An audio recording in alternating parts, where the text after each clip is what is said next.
당신이라면 믿겠어요? 비혼을 외치던 남자가 결혼식장에서 신부가 사라진 다음날 밤에 카페 마감을 기다려 한마디 남기고 갔다는데요. 참고 이야기 좀 하자. 지은호는 그 한마디가 너무 낯설었습니다. 이지혁은 늘 길게 설명하고 상대를 배려하던 사람이었는데요.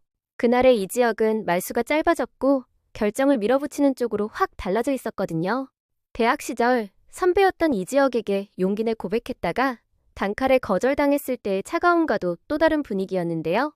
여기 영업 끝났는데요 라고 말하자 이지혁은 시간 오래 안 뺏을게. 참고를 당분간 통으로 써야 해라고 이유 설명도 없이 부탁 아닌 통보를 해버렸습니다.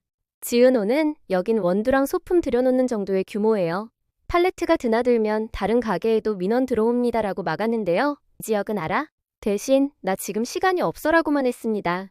그 한마디에 묘한 절박함이 묻어 있었는데요.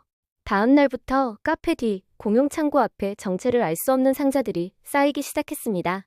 라벨에는 기증품, 목재, 서류 보관함 같은 단어들이 뒤섞여 있었고요. 지은호는 배송기사와 실랑이를 벌이다가 결국 반나절 동안 상자들을 받아줬는데요. 상자 한켠에서 낡은 장부와 오래된 사진 뭉치가 나왔고 사진 뒷면에는 에델보육원 여름운동회라는 글씨가 선명했습니다. 결혼식이 파행으로 끝난 직후 여기저기서 귓속말처럼 돌던 말이 있었거든요. 모든 사건에는 에델보육원이 연결되어 있대. 그 문장이 지은호의 손바닥 위에서 실체를 드러낸 순간이었는데요. 지은호는 불안함을 누르고 이지혁에게 물었습니다. 정보화 씨와 관련 있는 거죠? 결혼식 날 사라진 그 이름을 입에 올리자 이지혁은 잠깐 눈을 감았다가 정확히 말하긴 아직 어려워. 다만 그녀가 뭔가를 내게 말하려다 사라졌다는 건 확실해요 라고 했습니다. 지은호는 그래도 내 창고를 쓰려면 최소한 상황 설명은 해야 하는 거 아닌가요? 라고 되물었고요. 그러자 이지혁이 조금 길게 말했는데요. 여긴 내가 있고 내가 믿는 사람들이 가까이에 있어요. 기록을 옮기려면 누군가의 눈을 피해야 하고 그래서 공용 창고가 필요했어요. 친절한 설명이었지만 끝내 모든 걸 말해주진 않았습니다. 지은호는 더 이상 추궁하지 않았는데요. 믿고 싶은 마음과 상처받기 싫은 마음이 서로 부딪히고 있었거든요.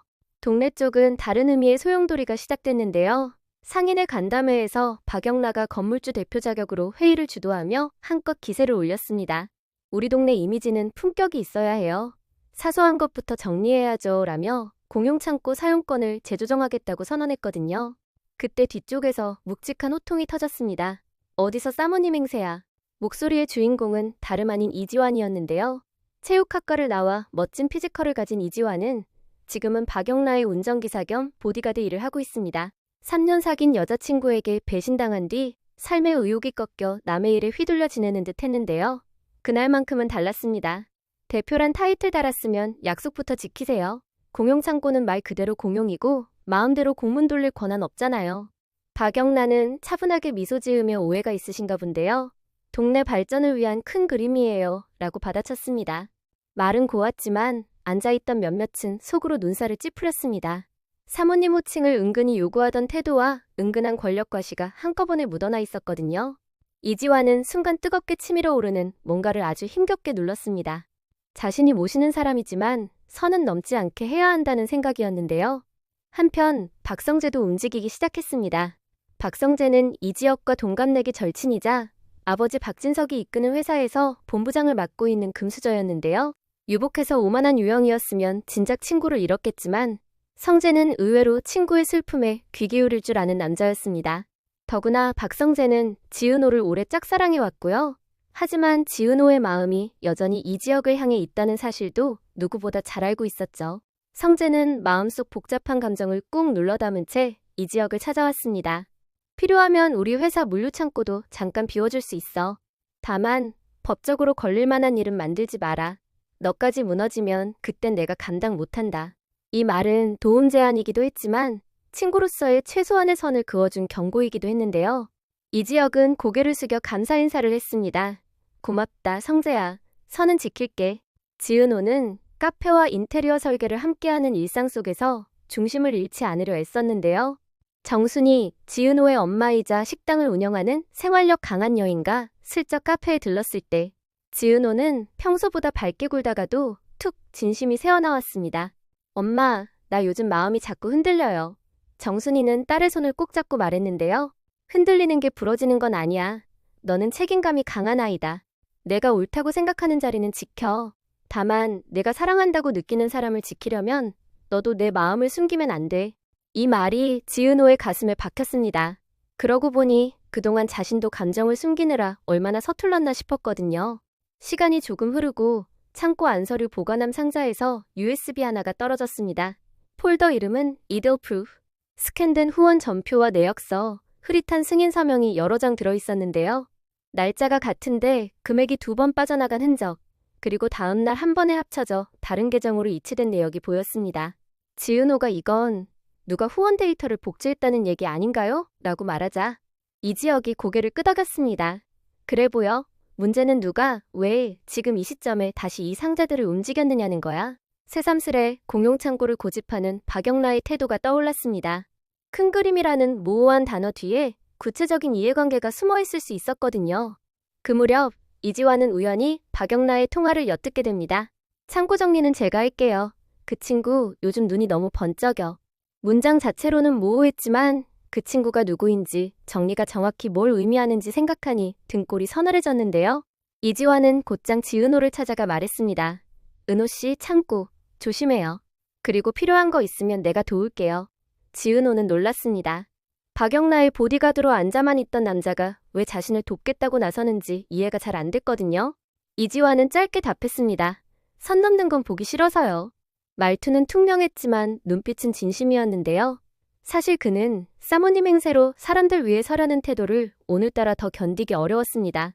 자신의 자존감이 바닥까지 내려갔던 지난 연애의 기억 때문인지 누군가를 아래로 누르고 올라서는 모습이 유난히 역겨웠거든요. 세 사람 이지혁, 지은호, 이지화는 조용히 손을 잡고 역할을 나눴습니다. 이지혁은 USB 속 전표 진위를 대조하고 지은호는 후원자 명단을 하나씩 확인하며 전표와 실제 이체 내역의 괴리를 체크하기로 했고요.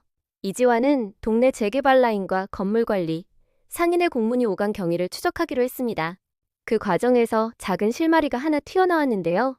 한 전표 끝에 RA 코드 승인이라는 애매한 문구가 보였습니다. 라로 끝나는 사람의 이니셜인지 내부 승인 체계의 코드인지 분간이 쉽지 않았습니다. 서명 이미지의 마지막 획이 유난히 길게 뻗어 있어 특정 이름을 연상케 했지만 단정하긴 이른 상황이었고요. 이지혁은 결론을 서두르지 않았습니다. 지금 필요한 건 추측이 아니라 확인이야. 문제는 시간이 그들을 기다려주지 않는다는 점이었습니다. 어느 새벽 창고 문틈으로 흰 봉투가 밀려 들어왔는데요. 안에는 단 한 줄, 창고를 조심해.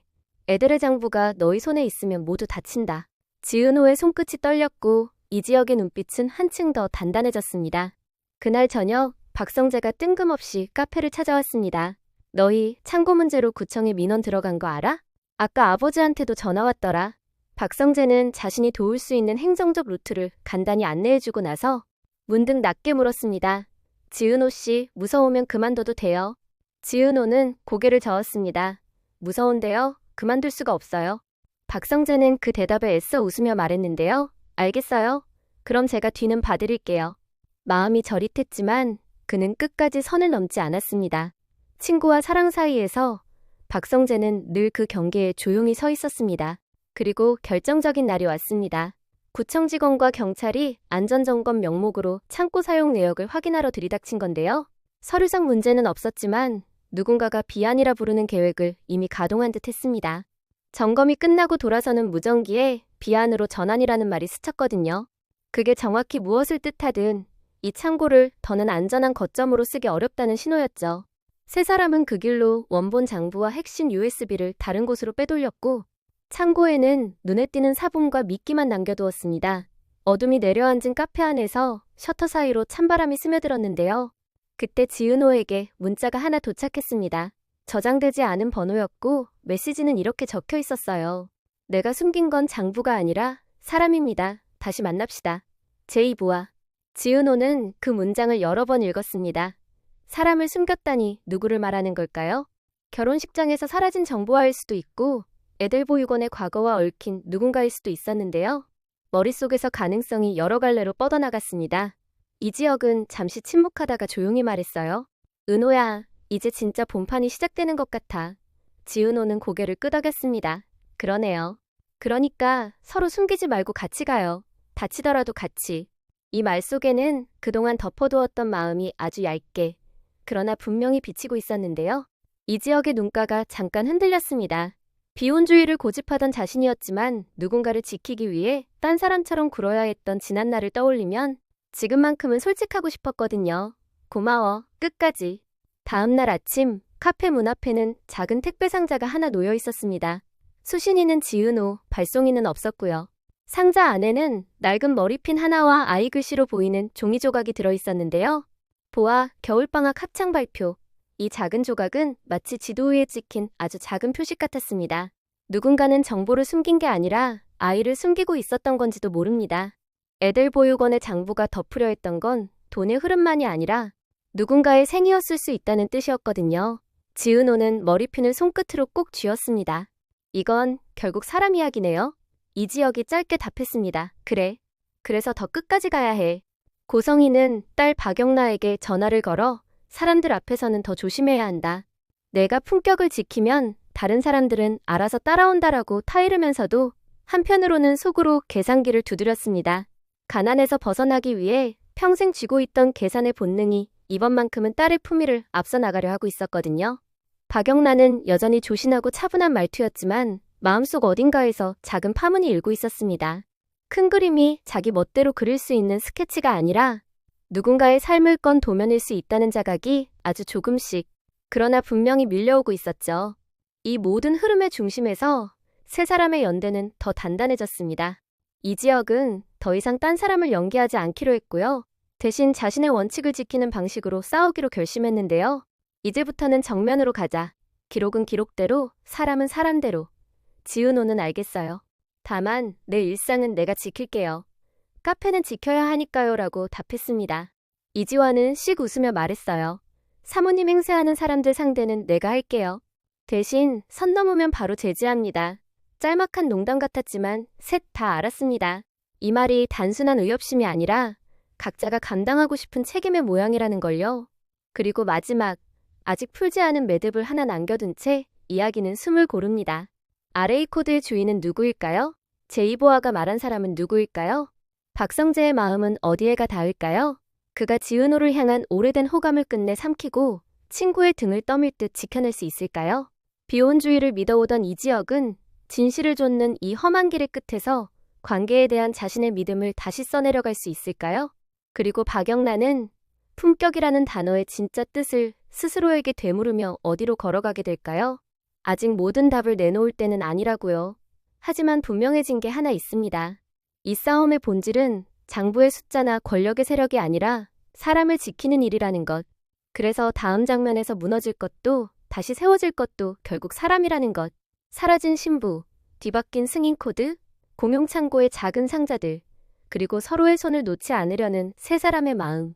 이야기는 이제 가장 인간적인 결론을 향해 한 걸음 더 들어가려고 하는데요. 끝까지 함께 보면 아마도 그 다음 한 걸음을 우리 모두가 조금은 덜 두려워하게 될 겁니다.